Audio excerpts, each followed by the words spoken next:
This is the Big Nasty. Yeah, Big Nasty, Hall of Fame Tampa Bay Buccaneer fan, baby. This is Mike Allstott, Tampa Bay Buccaneers, and you're listening to the Cannon Fire Podcast. Cannon Fire Podcast, brother. You ain't listening, and you're missing out. Woo!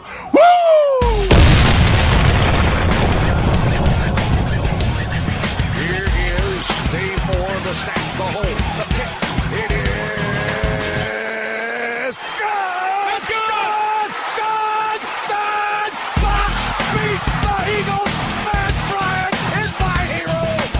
On to the 7, the 10, to the 20, going coast to coast, 10, 5, touchdown, Tampa Bay! To the 20, to the 25, for a 30, to the 30-yard line, we could see history, 50, 40, to the 30-yard line, run, Michael, run, Michael, run, Michael, run, touchdown, Welcome back, ladies and gentlemen, to a brand new edition of the Cannon Fire Podcast. Happy Victory Monday to you. And through 3 weeks of football, the Tampa Bay Buccaneers are 2-1. And as of right now, they stand alone at the top of the NFC South. As we've seen from week to week, this Bucs team is definitely taking steps in the right direction. So today on the show, we're going to wrap up everything from Sunday's game in Denver, a 28-10 victory over the Broncos. We're going to talk about where this team can go from here. But welcome back to the show. I'm your host, as always, Rhett Matthew. Joined alongside me, as always, my good buddy and co-host, the Philly Bucs fan himself, Mr. Evan Wanish. Evan, happy Victory Monday, my friend. 2 in a row, man. Feels pretty damn good. Sort of feel like the Will Ferrell gif that you see from Old School, kind of, when he says that we're going streaking. You know what I mean? So, Hell yeah.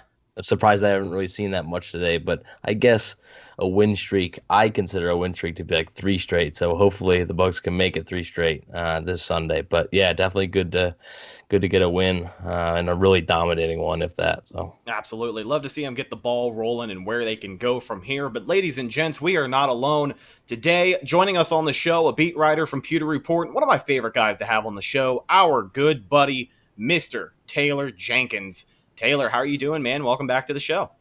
I'm great, man. Thank you for having me on. I appreciate the kind words. And as always, thank you guys for having me on. I love getting on and doing stuff like this. So let's get it rolling. Oh, it's such a pleasure. But really looking forward to this conversation. And it is always that much better of a conversation when the Buccaneers are coming off of a win. So let's take a look at what happened. First and foremost, on Sunday, the Buccaneers did not turn the ball over. And they recorded multiple takeaways on the defense. They have not done that since November of 2018, and that was a game against the San Francisco 49ers, which they also won by 18 points. So with that being said, this was a solid performance from the Bucs. First half, they came out, the offense was humming, putting points on the board, and the defense is looking far better than I think anybody expected them to be at this point. But Evan, before we really get down and break things down, what are your overall takeaways from the game on Sunday? Well, I mean, to me, this game never really felt in doubt. I mean, from the beginning, the Bucs forced Denver to punt and then blocked the punt. And then 3 plays later, they put the ball in the end zone. Once that happened, it never really felt like Denver had a shot.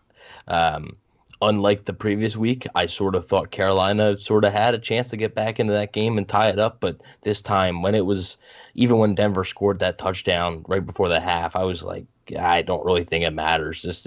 I don't think Denver had the offensive firepower. And, I mean, the biggest takeaway I had was, obviously everybody's going to talk about the defense, but, I mean, the amount of blitzing this defense did, it had to be over 50% of the plays on defense. It had to be. I mean, they blitzed the crap out of Jeff Driscoll. And, we knew that getting pressure on him was going to be important because as we saw that when they were playing just the simple zone, he sort of picked them apart a little bit, as most quarterbacks will do, if you're able to just sit back and play coverage like that. But, I mean, they just never gave him any time. And all those blitzes with Devin White, Levante David right up the middle, just causing such madness in the pocket for Driscoll, and he had nowhere to go. So, I mean, yeah, this one never felt in doubt to me. It's just a dominating performance, and I'm not sure if I've seen the Buccaneers defense be that dominating in quite a while. So I know that Denver was banged up, but still, it's still a very good performance. Yeah, I mean, you pretty much covered it. Bruce Arians said after the game in his press conference that this is a defensive football team. That's how they built the team, and then getting Tom Brady was just the icing on the cake. And when you really look at how the team is laid out and where so much of this talent is on the defensive side of the ball. And now I know everybody wants to talk about the offensive weapons, and you've got the Mike Evans and the Chris Godwins and Scottie Miller and OJ and Gronk and Tom Brady and all of this. But the thorn that has been in the Bucs side for years now has been that defense. And I think we knew coming into the season they were the number 1 ranked rush defense last year, and they were able to keep that entire unit for the most part, minus a few role players. You look at guys like Bo Allen, and you look at guys like Vinny Curry that departed, but all of their real impact players, you've got Ndamukong Suh, you've got Vita Vea, JPP, Shaq, Anthony Nelson is now in his second year. Levante David and Devin White are one of the most fierce linebacker duos in the NFL. So you kind of knew that they were going to come back and play great as a front seven. But my biggest question coming into the season was, can that young secondary, where you've got a second-year player in Sean Murphy-Bunting, a second-year player in Jamel Dean, a third-year player in Carlton Davis, a rookie in Antoine Winfield. I guess Jordan Whitehead is really the elder statesman in that secondary at strong safety.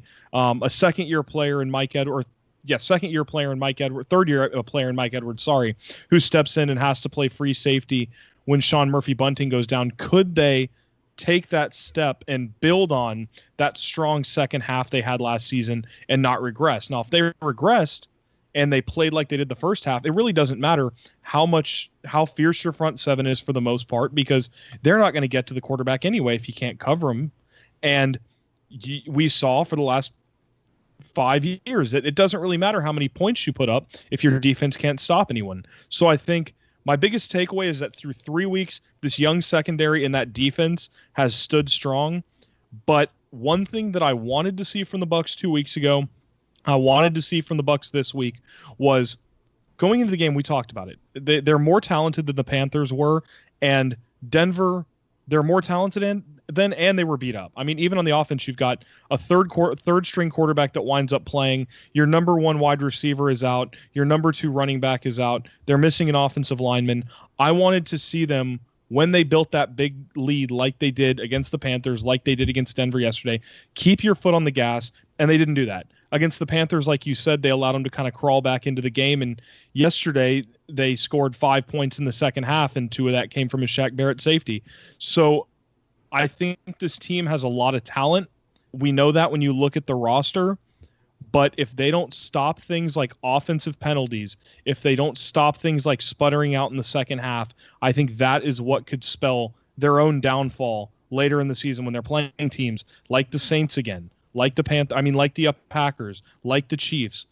That's going to be their biggest problem if they can't correct those issues. Yeah. And I mean, piggybacking off of what you said, I think the importance of this defense is that they can show up and they can play 4 full quarters. 2 weeks in a row, you got a clutch fourth quarter interception. I mean, the game definitely wasn't nearly on the line this week like it was the week before with Carolina, but Mike Edwards had a really good fourth quarter interception, and that defense was at a spot where, you know, I think a lot of people thought they were going to start letting Denver creep back into this game, because if Mike Edwards not got that ball, I think that was going to be a touchdown, because Antoine Winfield was beat right there, and it was just a good read from Mike Edwards. But what I'm saying is that having a defense that can play 4 full quarters is very important, especially when, as you mentioned, you've got an offense that sputters in the second half. And that's a big headline coming out of Sunday's game. Is the first half was great. Brady was looking good, 3 touchdowns. We got the connection to Gronk going. We'll talk about that in a little bit. But come the third quarter, about halfway through the third quarter, you just kind of see them sputter out. And I don't know if it's from the abundance of, running it up the gut on first down. I don't know why their drives just stall out so much, but you are right. And I will say this, I don't worry so much about them sputtering out in the second half when you're up 28-10, 25-10. But when you're facing a much better team, like the New Orleans Saints, like the Green Bay Packers, who are coming up sooner than we expect them to, that type of stuff just cannot fly. So I would love to see this offense put together 4 full quarters of football, and they just have not done that yet. But Still working out the chemistry, still working out the kinks, and I guess at this rate, we just have to see what they do against LA, but that is definitely something that needs to be worked on. Now, before we talk any more about the offense and the good and bad from Sunday's game, I wanted to go over some stat lines as well. First and foremost, the quarterback, Tom Brady, his day looks like this. 25 for 38 on passing attempts, 297 yards, 3 touchdowns, and 0 interceptions. And let me just add this. Dude, Brady was throwing dimes all afternoon. I mean, that ball placement, I don't think you could have asked him to really have it any better. You know, we saw a couple of miscommunications. We saw a couple of guys not able to reel it in. But for Brady, I'd say so far his strongest performance in a Tampa Bay uniform. So there was 2 throws that stick out to me kind of that I think he missed. One was when he had Gronkowski wide open in the corner of the end zone. Yeah. And you really wouldn't expect him to miss Gronkowski there. Those two just seem to have undeniable chemistry. So right there, you'd expect that to be a touchdown. As soon as the ball was released, I kind of knew that it was overthrown. It just seemed like it was launched. And then the other one was the play right before the Scottie Miller deep ball. It was the play to O.J. Howard. I believe John Ledyard from Pewter Report actually tweeted a video of it today that, Anthony Chickalo was able to make the play on it. But if Brady leads him a little bit, I mean, that's a big gain right there. So those are the ones I really look at. Just a stat back to the second half offense for a minute. I didn't mind the second half offense. I just wanted to put that out there. When you're facing 1st and 20 constantly, I think that's going to really sputter what you're able to do. And I mean, in Brady's case, I thought they still threw the ball. I thought they played much better in the second half versus Denver. So, I mean, in Brady's case, though, I thought he played good. I mean, that throw to O.J. Howard where they rolled him out and he was able to throw, O.J. made a great catch. I mean, I just think that's a perfect ball. Not really much better you can do there. So I thought he played a solid game. But honestly, I don't know if he played a perfect game. He held the ball for 2 sacks, which I felt like normally he'd throw away or just they wouldn't be sacks normally. I felt like he held the ball there. So I don't think this was a perfect Tom Brady game. But hey, I mean, if a not so perfect Tom Brady game is 297 yards, 3 touchdowns, and no interceptions, I think Bucs fans will take that all day. So, yeah, absolutely.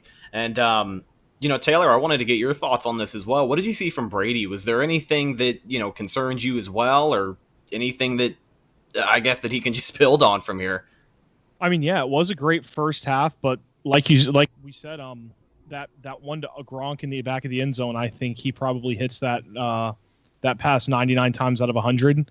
The one to OJ he just missed, and he had a good day. I mean, I don't think Brady has had, even despite the 2 interceptions in week 1, I don't think he's had what I would call a bad game yet, or even really an average game. Last week, I think might have been his most impressive. He probably ends up with 3, maybe 4 touchdowns, if not 4 the drops. His EPA per play is much higher. His yardage is higher. But yeah, I mean, another really solid day from Tom Brady yesterday. And I mean, if people still think that he can't throw the ball deep, if they still think that he's washed, if they still think that he doesn't have the ability at 43 to play in this league at a high level, they're not watching, they're not paying attention, or they're seeing what they want to see. Because I think he's not playing like when he was 30 years old again, and that can't really be expected. But the drop-off is not significant. Even at 43, I don't know what's in the water with that TB12 method, but he's still playing, I mean, just at such a high level. Absolutely. I got to get myself on that. Maybe it'll just make me a better podcaster in person all around.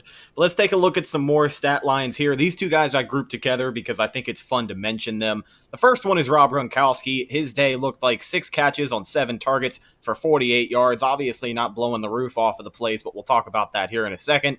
The second one is the other tight end that got some action, O.J. Howard, 3 catches on 4 targets for 49 yards. Now, again, not a barn burner day for either of those guys, but I think it was nice to see the tight ends get involved. And I think after the press conferences that we heard after practice, Gronk must have just been laughing at us all week if he knew what Sunday had in store, because we definitely saw them make it more of a point to get the ball in his hands. And I think that was their game plan all along, to be honest with you.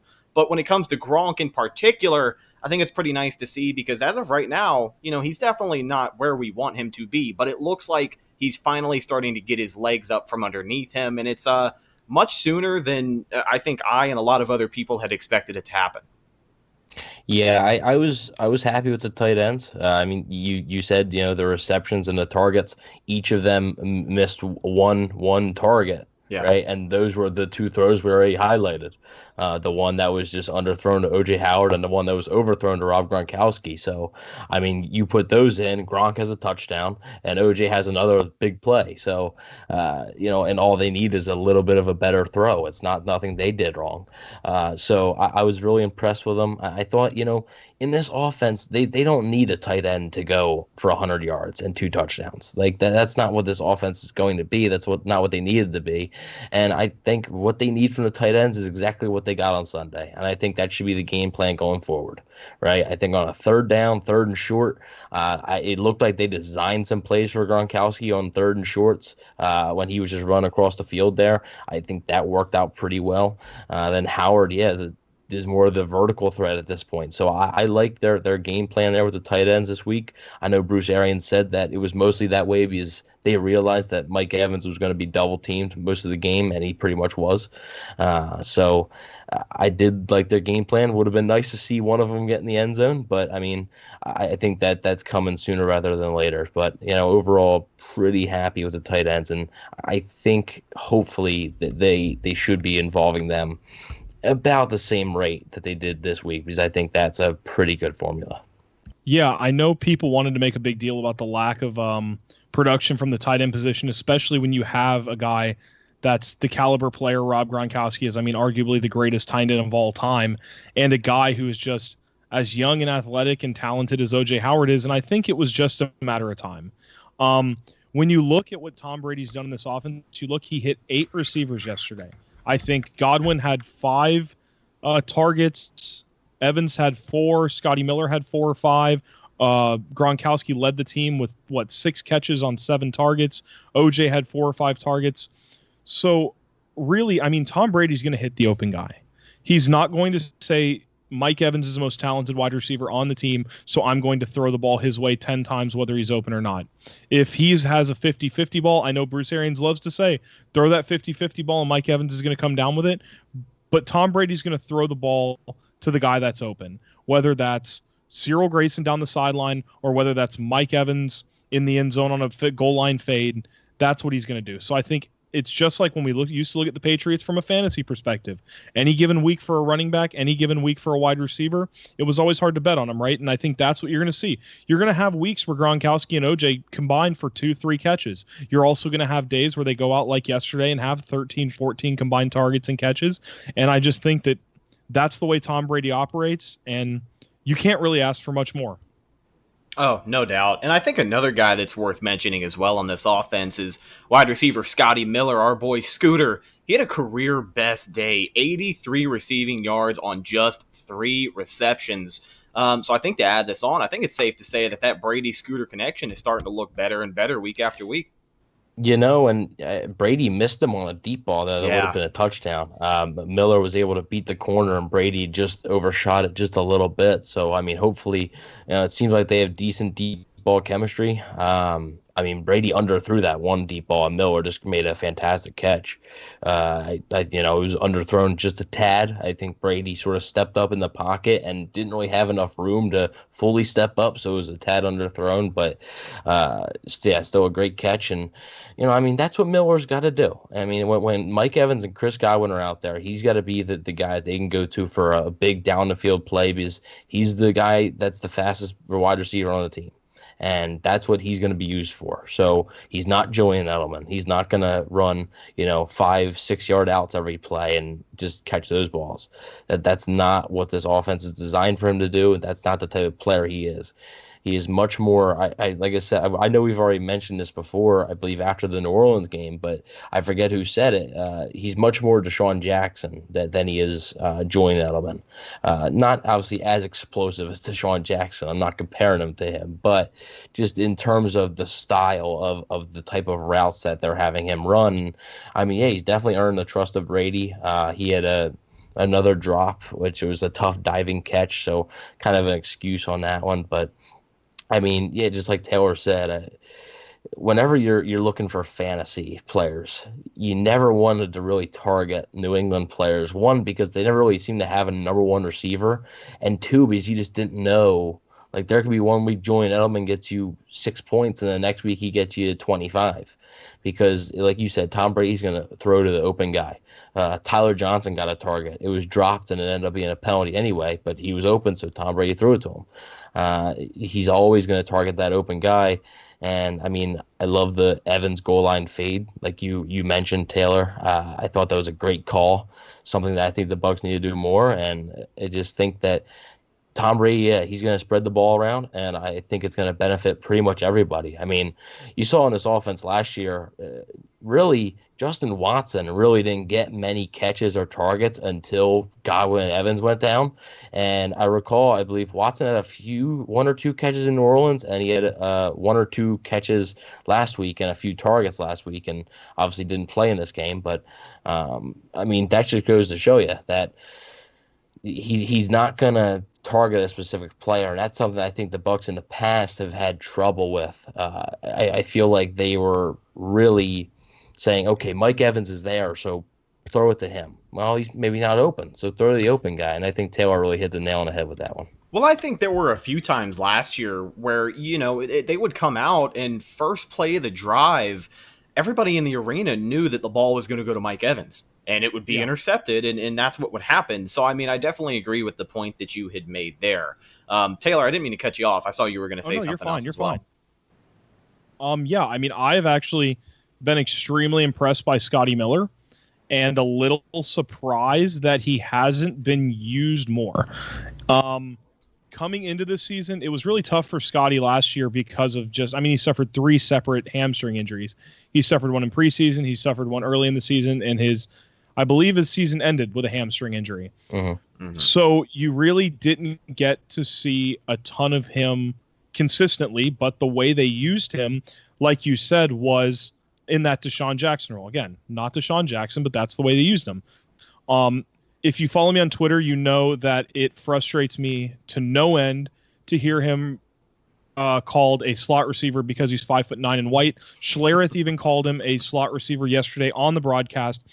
If you have watched Scottie Miller play, he runs a sub 4.4. He is a vertical receiver who is going to be lined up on the outside. And I don't want to talk about this too much because I'm currently writing something about it for pewterreport.com. You can read it later in the week on Scottie Miller. But coming into the season, I really thought that was what he was going to be. It was going to be a limited role where he's running vertical routes and creating space or getting that deep shot, get a couple targets a game in that fashion. But watching how he was used at week 1 against New Orleans on plays that are literally just designed to get the ball in his hands. He ran a couple just bubble screens that he took for 6 yards, I think, twice. His speed also creates such cushion when he's lined up. When you look at how Janoris Jenkins was lined up on him against New Orleans, when you can get Janoris Jenkins 12 yards off of you to start the play with that kind of speed, and you have the route running ability he has to either break it off and come back for a curl route that you can get for 12 yards, or cut across his face when he flips his hips to the outside, when you can sell that outside leverage, get Jenkins to flip his hips, and then cut it across, you have him beat by 6 yards by the time the ball's coming out of Brady's hand inside. So Scottie Miller has a lot of talent, and it really surprised me to see Tyler Johnson come out and have as many snaps as he did compared to Scottie Miller yesterday, despite the fact that Godwin went down, despite the fact that Johnson has missed so much time. And I know a lot of people, including myself, have a lot of high hopes for what Johnson can do in this offense. But again, I've been incredibly impressed by Scottie Miller, and I think that there's a lot of things that he can do outside of just being what people perceive him as a slot receiver, or what even I perceived him as coming into the season is almost exclusively a vertical threat. Now, I'm Taylor, glad. I looked. I wanted to reference a tweet that you had sent out after the New Orleans game. It was on a fake end around play, and Scottie Miller went around, and you said, the Bucs should run this next time, but instead just, hand it off to Miller and just let him eat, right? Because it was open field where Yeah. Miller was running, it was just completely open. And I think, I'm not sure, We saw they that same ran fake end that at around some this point. week. That's what I thought. I thought they had ran something similar to that. So, I mean, that's just another thing that Miller can do in this offense. Absolutely. Yeah, And I mean, when you have a guy that fast with that much athleticism, I mean, sometimes just get the ball in his freaking hands and let him go. Yeah. And I'm glad that you brought him up. I'm glad that you brought up Tyler Johnson as well, because I wanted to get your guys' opinion on it. You mentioned it briefly, but yes, Chris Godwin, ladies and gents, did go down. He was out of Sunday's game from halftime, and it was a non-contact, I guess, hamstring injury from what we saw. He kind of gripped that hamstring after running a route and walked under his own power to the sideline, but definitely expecting Chris Godwin to miss some time again, unfortunately. But with that being said, without Godwin out there, definitely opens the door for a lot of guys like Tyler Johnson, you had just mentioned, to get a bigger role. Maybe we see a little bit more of Scottie Miller next week, but what do you guys think is the adjustment from here? Do you think we see more Tyler Johnson? Has that decision been made, or where do you think they go from here without Chris Godwin on the field? Yeah, I mean, I think Tyler Johnson, just based on his usage this week, is going to start to find his way onto the field a little more. Personally, what I would do is I would play O.J. Howard a lot more in the slot. I thought they were going to do that in week 2 without Godwin, and they ended up going with Justin Watson. But the fact of the matter is, until Justin Watson proves himself, which he hasn't done for, 3 seasons with the team, he's had every opportunity to step up and be that guy, and he just hasn't. So I think eventually that is going to wear thin. I know that Bruce likes a guy with his size who can be up there in the slot and block and play that Chris Godwin role. I don't see why O.J. Howard can't be a more viable threat for that. But yeah, I think you're going to see more Scottie Miller. I think you're going to see more Tyler Johnson. But it just seems like any given week, and I'm interested to see how they attack that role if Godwin is forced to miss time. Yeah, I was a big fan of the Tyler Johnson draft pick when it happened, and it was a shame that he didn't really have an off-season program as a rookie. Then he comes into training camp and immediately gets hurt, and that really hindered his entire camp and caused him to be inactive for the first 2 games. So, I think in this offense, like you said, Bruce Arians really seems to like him. He's got the mold of a Chris Godwin. Yeah. I mean, I think he's got the exact same build. He's very similar. I think he can run all the routes that this offense is going to ask him to. He can go vertical. I just think he's a good fit for this offense. Obviously, he needs time, but I do think that if Godwin is forced to miss time, I trust him, and I would like to see him get a look over a guy like Justin Watson at this point. And obviously, like Surreal Grayson, obviously he's not going to get many more looks, even if any. But yeah, I would expect Johnson's workload to just, be even more. Like you said, I was surprised when the snap counts came out, and Tyler Johnson, I believe, he played 4 less snaps than Scottie Miller or something like that. Yeah, it was something like that. Extremely close. Yeah. So I was like, man, I did notice Johnson was out there a little bit during the broadcast, but I didn't realize it was that close. But yeah, hopefully Tyler Johnson's able to really get a little into a groove a little bit and able to develop, especially like you said, if Godwin's able to miss time, because if they can have Johnson step up while having Miller and Evans there, I think that's definitely a luxury. And I think they'd be able to survive missing out on Chris Godwin for a game or potentially a few more. And I think one more thing I want to mention about this offense before we flip it over and look at the defense is the run game. This week, I really don't think we saw any more developments of, who's going to be your bell cow back as we did week after week. I think the Bucs are proven that they're going to use this as a rotation, as a lot of people have mentioned, and they did just that. We saw a first quarter that had some Ronald Jones. I believe they saw Leonard Fournette close out the first quarter, and then a couple of minutes into the second, they threw Rojo back in there. So the stat lines for both of those guys look like this. Ronald Jones took his 13 carries and went for 53 yards, so he didn't have a terrible day. Leonard Fournette had 7 carries and 15 yards. So I think next week we just kind of have to expect some more of the same from this run game, right? Yeah, I mean, Denver's a good run defense team. I didn't really expect them to have much success on the ground this week. I thought Rojo ran pretty hard. I honestly think that Rojo's ran hard all season. Yeah. Like I went back and watched a little bit some of his runs from the New Orleans game. I mean, you look at those runs, he's running hard. It's not like he's just sitting there and like Charles Sims was and just dancing behind the line of scrimmage. Like he's trying to just hit that hole. And I thought he played decent. He had a few runs there at the end to really just not even give the Broncos the ball back. Obviously, the game was over, but you don't want to give them the ball back. So he was able to run for a first down, and that basically iced it. Fournette had a rough go of it. I don't really see it as a huge deal. I even think that even if Fournette really had a good day, I still think they really like this rotation that, keep the two backs fresh.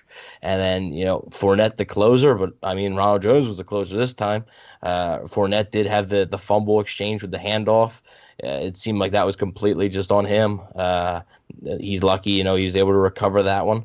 I'm not really sure, man. It's kind of weird. Yeah, I mean, it's too. So the Rojo one just hit his forearm, but this one, I mean, Fournette, I thought he had it. Like I don't understand. Yeah, I'm not really sure what went on there, but and then obviously, last week versus the Panthers, you saw a lot of LaShawn McCoy in the passing game. This week, you really didn't. I believe what he have 1 or 2 catches on checkdown. So, I mean, yeah, you're seeing a different thing every week, and it sort of is New England-esque, especially with the running backs, because New England's MO for all this time and still is now that they're going to carry 3-4 running backs, but guess what? If they carry 4 running backs, 3 of them are getting touches in the game. At least 3 of them are getting touches in the game. So I definitely think it's a strategy that can work, and I think they should stick with it. Ride the hot hand during the game, but I don't think you go away from your original plan of having this as a rotation. Yeah, I completely agree. I mean, last year you had kind of a similar rotation. The exception of this year, they are just better. Rojo is a better running back than he was last year. Leonard Fournette is better than Peyton Barber, and I think that's what Bruce Arians kind of wanted out of that rotation last year. When he came in, the first thing he said was thunder and lightning. Peyton Barber's going to be that guy who runs hard up the middle. But the problem is Peyton Barber is just a guy. Like, he's not an exceptional running back in this league. Leonard Fournette, I'm not saying is an exceptional running back in this league, but he is better than Peyton Barber. He's just more talented. And then the reason I thought Dare Ogunbowale was going to still make this team was because none of them can really pass block, like at all. So I thought that was a spot that Dare would have, and I think that Bruce Arians and staff just decided that LaShawn McCoy was the better weapon, which he is. I mean, LaShawn McCoy's been a very talented back in this league for a long time, whereas Dare Ogunbowale, like I said about Peyton Barber, is really kind of just a guy. He's very replaceable. So I think that LaShawn McCoy, despite the drop in the end zone and another drop for a first down last weekend, I think is still their player of choice on obvious passing downs on third down. He's been that safety valve for Brady. I think Rojo will continue to be the starter and get the carries, but I think that Bruce Arians is much more comfortable making it a rotation than he was last year. We often saw him. I mean, Peyton Barber was the starting running back for about 3 or 4 weeks longer than he should have been. We would see periods where he would get 10 consecutive carries. Rojo would do the same later in the season. But I think, like you said, much more likely and much more comfortable to be a more regular rotation, have one guy or the other, whoever's running the ball better in the fourth quarter, be that guy who's going to salt away a win. So while I still don't think the running game is where they want it to be and where really anyone wants it to be, as far as efficiency and just pure, you're not going to run the ball down somebody's throat and win all game. And for that reason, I think that the play calling should continue to be more aggressive, throw the ball in early downs, things like that. I do think that it is an improvement from last year, and it's something that, as the season goes on, could be something they can lean on a little more. Most definitely. And I think another thing that needs to be mentioned is, we talked about Ronald Jones based off of his performance Sunday. I think in my book, he still deserves to be that RB1, your starter coming out of the gate, because he did have not a bad day. He ran the ball hard. But I think we also need to mention that, Alex Kappa kind of had a rough go of it. I think that offensive line as a unit, they didn't play a terrible game. We talked about the sacks that Brady had taken. I think 2 of those he just held onto the ball too long. It's hard to pin those on the offensive line when the guy tackling you is coming from behind you. You know what I mean? But yeah, Alex Kappa in particular, and I'd say just some of the offensive line and the run protection needs to open things up a little bit more. You saw Ronald Jones had a pretty impressive run. He moved the chains, and then it got called back because Alex Kappa, somehow, got 2 holding calls on one play. So I guess he was holding a guy with each hand. Like, did you guys get a closer look at what happened? Because I didn't see the replay. Didn't see what happened, but I thought they got. Kappa definitely held, but I don't think. I think the ref made a mistake because it looked like O.J. Howard had also. That's held what I on was that thinking, play. and he said 68 twice, I think. Yeah, I was like, I don't know about that. Then they showed the replay and they showed Kappa, but then Kappa falls down after he holds the guy, and you can see Howard sort of do like almost the same thing that Kappa did. So I think they sort of made a mistake there. But yeah, I mean. The run game, the offensive line, as far as the run game goes, it just, hasn't been able to open up holes. And I mean, really, obviously, they're not a power run scheme. So this offensive line isn't built to this isn't like the Titans. They aren't going to run the ball 20 times, and there's going to be holes every now and then. You'll see a lot of guys sprinting to the second and third level as O-linemen. Yeah. No. So, I mean, one of the most impressive plays for me, though, was Ronald Jones ran it. And he was down, and Ryan Jensen must have alone pushed him 5 or 6 more yards. And I thought they were going to get into the end zone. I was like, man, that is a heck of an effort there. That was the best play that the offensive line had in the run game, I think, all day. As far as the pass protection, it was much better. I thought Tristan Wirfs played okay. Just wanted to, I think this was honestly his worst game, and it wasn't even a horrible game. And that just speaks to how good he's been. Yeah. Week 1, he was good. Week 2, he was good. And then week 3, I believe he had a penalty. And then he got like duped by, I think, Bradley Chubb on one run play, and just so Chubb kind of made him look silly. But I mean, other than that, this kid has just been, exceptional in everything that the Bucs have wanted. Really, their first 2 rookies, which obviously we'll get into Winfield here in a second. But and Donovan Smith, I thought, played okay. The biggest thing is the penalties. And really, in the first half, the penalties were not an issue. I mean, they barely had any penalties in the first half. And then they just started to really pile up, it seemed, in the second half. And it was play after play.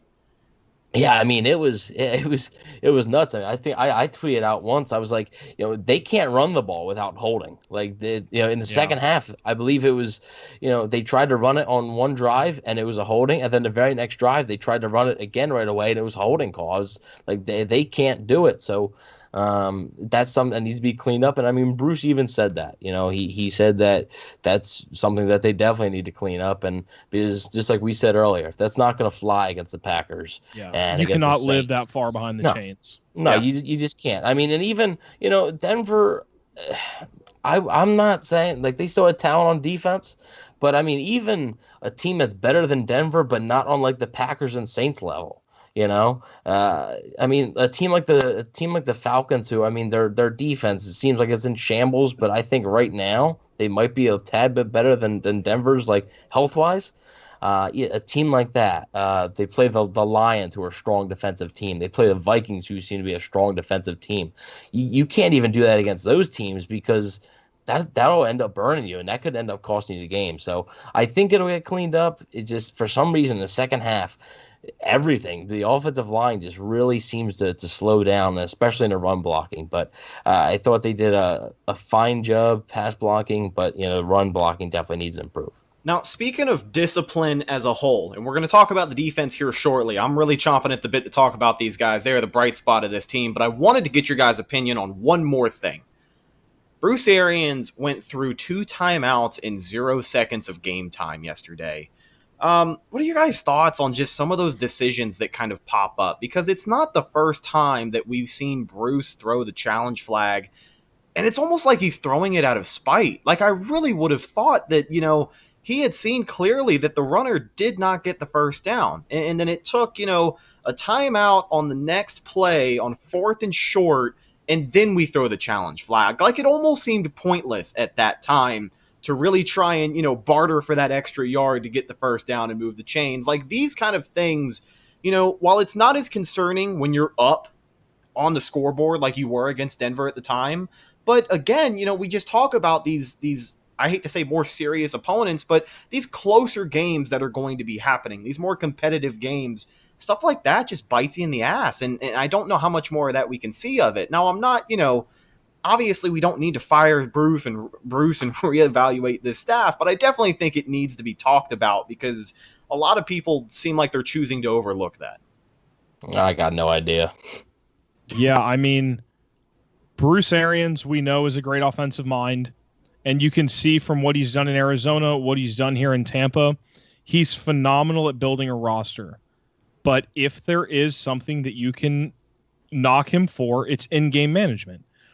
We saw it last year when he and Todd Bowles take back-to-back timeouts on 4th and goal from the 1-yard line against the Carolina Panthers. Yep.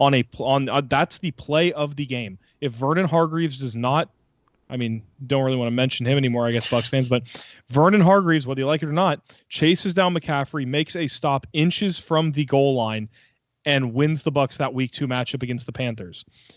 The difference when you are going from 4th and goal from the 1 and 4th and goal from the half-yard line is monumentous, and they take back-to-back timeouts and move that. We saw them take a delay of game penalty last year that wound up pushing Matt Gay 5 yards further, and he missed a kick by feet.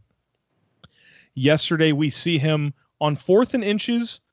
I think everybody in the stadium, everybody watching on TV, and everybody in just about the world who knows what's going on understands that you really have two options there, most likely. Unless you pull something else out of your back pocket, it's probably going to be a run with Fournette, or it's probably going to be a sneak with Brady, and I really don't think it's that complicated. You go for it, you pick it up.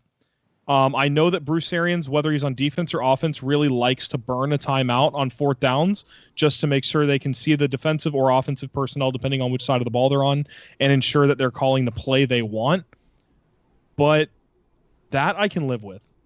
But when you throw the challenge flag, it's like that red flag burns a hole in Bruce's pocket. It was a lot more prevalent, I think, last year when you could challenge pass interference. Yep. So it seemed like you said that he was throwing a lot of flags out of spite last year. He would almost, it seemed like, throw them just so after the game he could say, I can't comment on the officiating or I'll get fined. But you wasted 2 timeouts and 0 seconds of game time in the first quarter. And I know that a lot of fans might think that we're nitpicking, or you look at it and you go, what does it matter? It's 2 first half timeouts.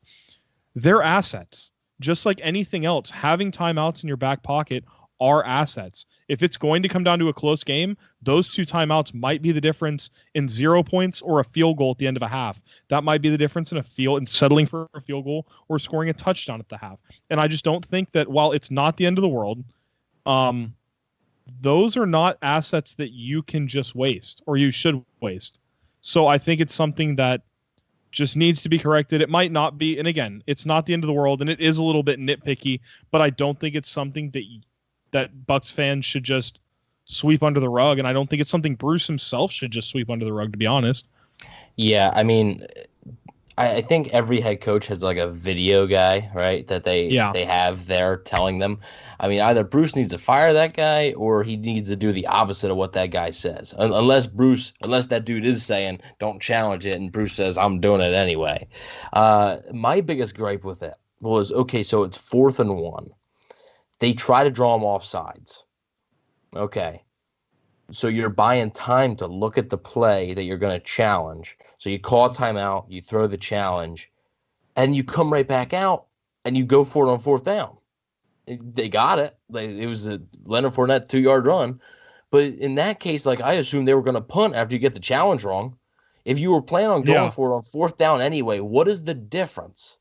I didn't understand that, and I think, just like you said, Taylor, people were going to look at it. It was the first quarter. I believe the Bucs were up 7-0 at that point. What does it matter? Well, that's huge. That could potentially lead to points.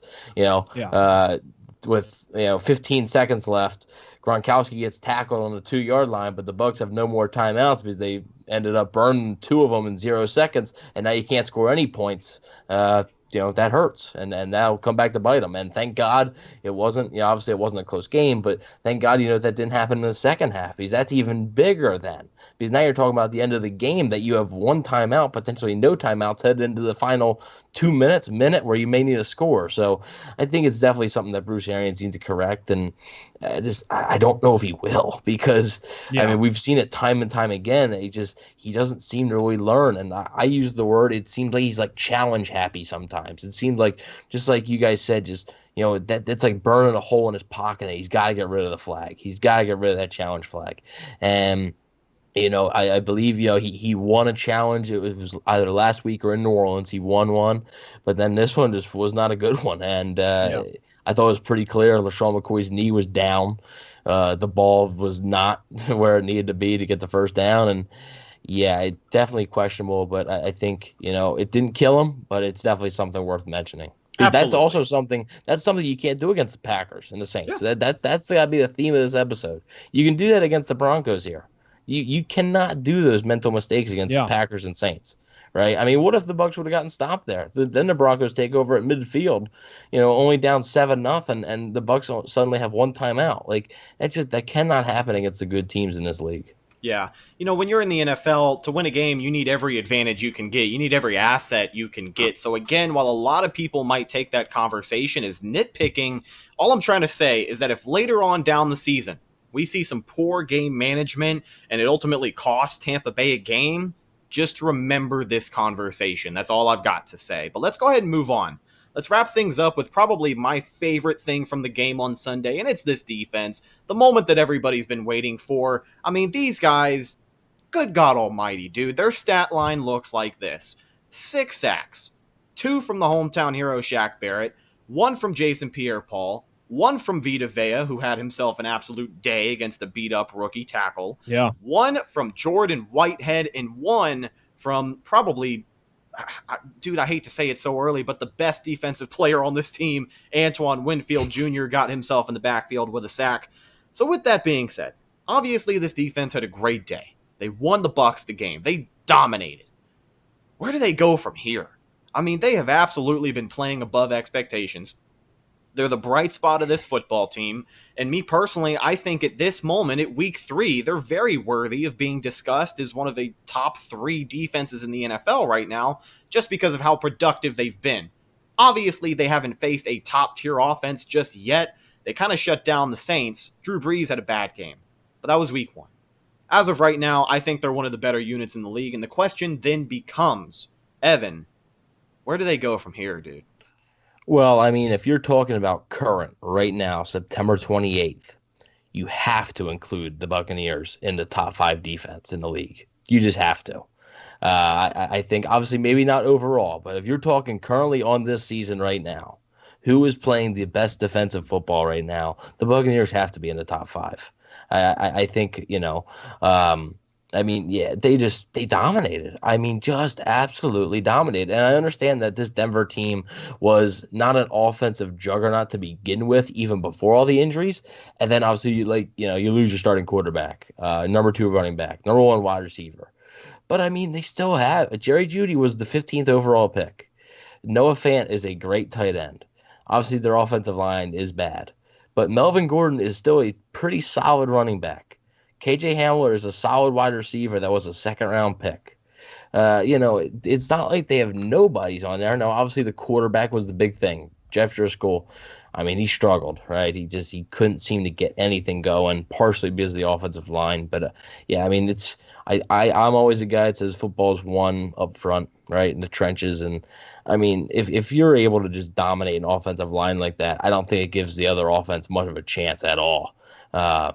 And I mean, I mentioned earlier about the blitzing. Man, they were sending the house. And I mean, the one time it burned them was when only because Devin White slipped. Yeah. And Royce Freeman was able to get free. If Devin White doesn't slip, they smashed Driscoll on that play.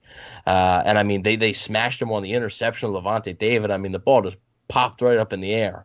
I mean, that thing was hanging there for free pick. Yeah, I mean, that's just if you don't pick that off, I don't know what else to tell you. But and a great play by Anthony Nelson right there as well, who got an increased role in the snap count. It was good to see that from him. So great play from him. Yeah, they that's a guy that they need to play, solid, because I don't think, you can't rely on just Shaq Barrett and Jason Pierre-Paul to play every single snap. So I think, the good teams, they have depth at those positions, and I think they need him to play well. But I mean, you look at the safety. If Shaq Barrett didn't get to him, somebody was going to get to him. I think, there was just just no, collapsed. there was no chance. And I mean, Antoine Winfield, you say he's the best player on the team. I mean, on Sunday, you could have made a case that he almost was the best player on the field for the Bucs. I mean, him and a few other guys really stood out. That sack that he had on Driscoll, I don't know if I've ever seen a Buccaneers like safety actually do that, where they just chase down the guy, can actually bring him down like by the shoelaces. But I mean, that was very impressive. I think he's going to get a turnover here one of these weeks. I just think it's only a matter of time before he gets his first pick. He seems to always be in the right spot, and he's incredible. And I mean, Tristan Wirfs and Antoine Winfield right now are a reason why they're winning these football games, and that's huge for, the Buccaneers and their future. And I think that where does the defense go from here? I mean, you got to take advantage of another team that is not great offensively against an inexperienced quarterback and an offensive line that's a little shaky. They do have some, a lot better weapons than Denver does when I'm talking about the Chargers here. But, I mean, I think you got to take advantage of that. Then you have Chicago. Chicago just changed their quarterback, Nick Foles. But, man, I look at Chicago, and I'm just not impressed with them. They've beaten Atlanta, who's 0-3 now. The Giants Gotta be the worst 3-0 3-0 team in the league. I maybe, like, in the last... I don't even think their defense is that impressive. It's really not to me. I don't see it. They should have lost to Detroit week 1. I mean, if DeAndre Swift catches that ball in the end zone, they lose. Should have lost to the Falcons yesterday. I mean, just unbelievable. Yeah, it really is unreal. So I think you look at this defense, and they have an opportunity here with the next 2 games to really even pick up more momentum. And then obviously you got the big matchup week 6 versus Aaron Rodgers, who just looks unstoppable right now. But I am excited to see that matchup, because I think that's the first real test for this defense. And that's if this defense comes out and beats Aaron Rodgers with how Aaron Rodgers is playing right now, you have to talk about them as being one of the best, if not the best in the NFL. But that's down the line. Talking about yesterday, just complete dominance. I mean, just dominance. I mean, I talked a lot about the defense early and what I was most impressed with the secondary covering. But yeah, they've been able to create so much pressure from so many different directions. Jason Pierre-Paul and Shaq were very limited in the first 2 games as far as just pure production. They played well. I know against New Orleans, Shaq did a great job consistently of setting the edge. But the Bucs were able to create pressure from Ndamukong Suh, Vita Vea. They each have Vita Vea has a sack now. Ndamukong Suh has 2 on the season, I think. Yep. So you've also had I think pressure Will from up the Golston. middle. Will Golston has been great. Anthony Nelson obviously got that pressure yesterday that led to a pick. Antoine Winfield has 2 sacks on the season.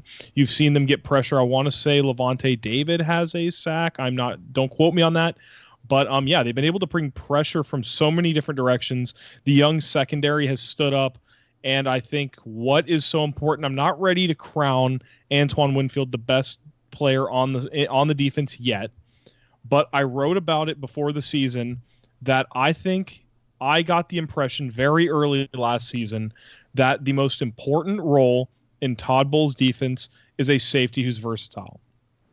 He played a huge role in drafting Jamal Adams as the head coach in New York. He played a huge role in drafting Tyrann Mathieu with the Cardinals.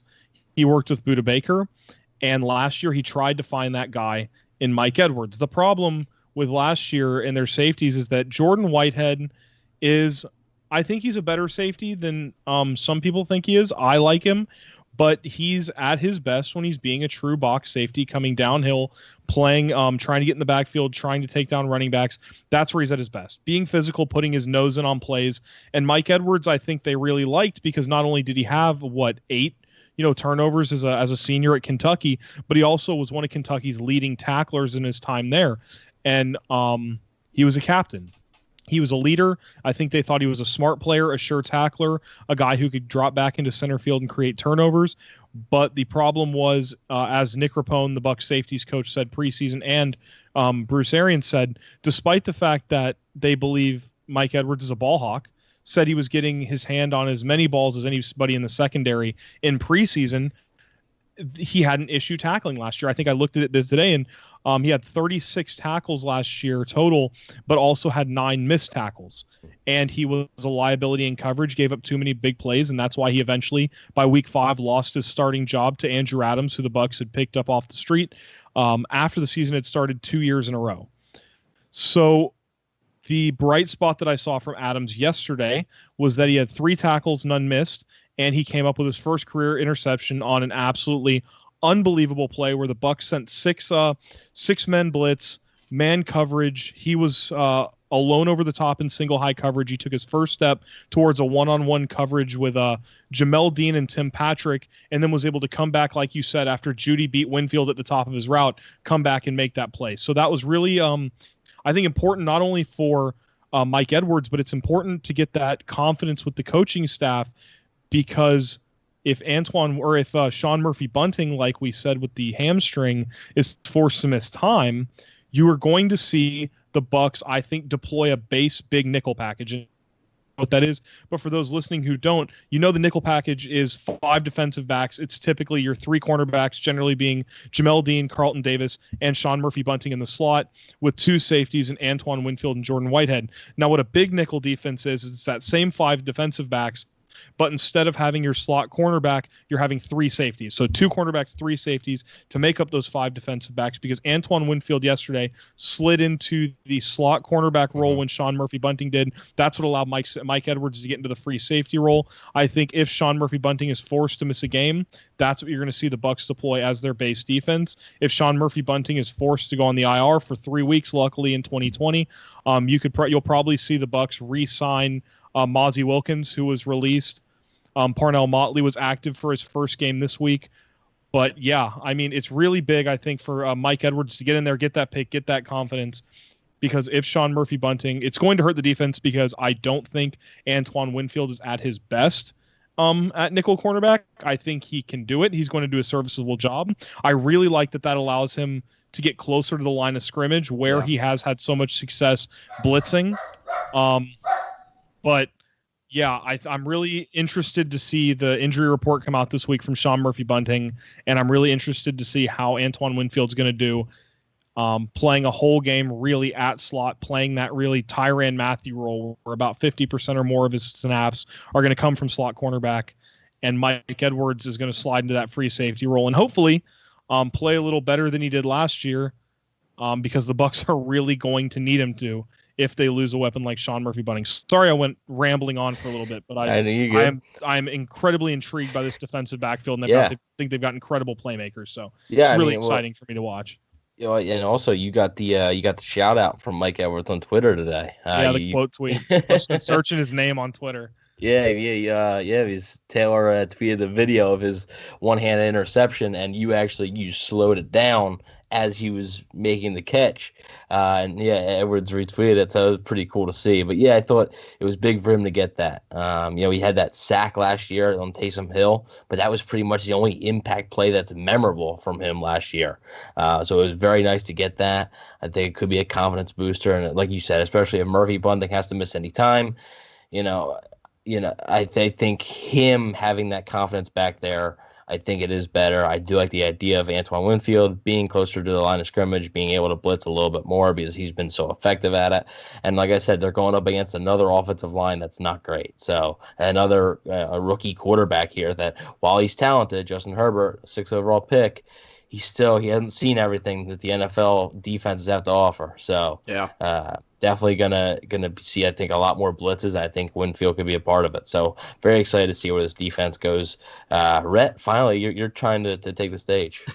No, you're all good, man. I just wanted to kind of put a bow on things and say they're definitely going to be doing a patch-up job back there. But seeing how versatile these guys are, talking about Winfield in particular, I think they will do a serviceable job at that until we get Sean Murphy back there and everybody is much more comfortable. But with that being said, ladies and gentlemen, that's just about going to do it for this episode of the Cannon Fire Podcast. I want to say thank you to our special guest, Mr. Taylor Jenkins of Pewter Report. Taylor, how can the people find you and your awesome content?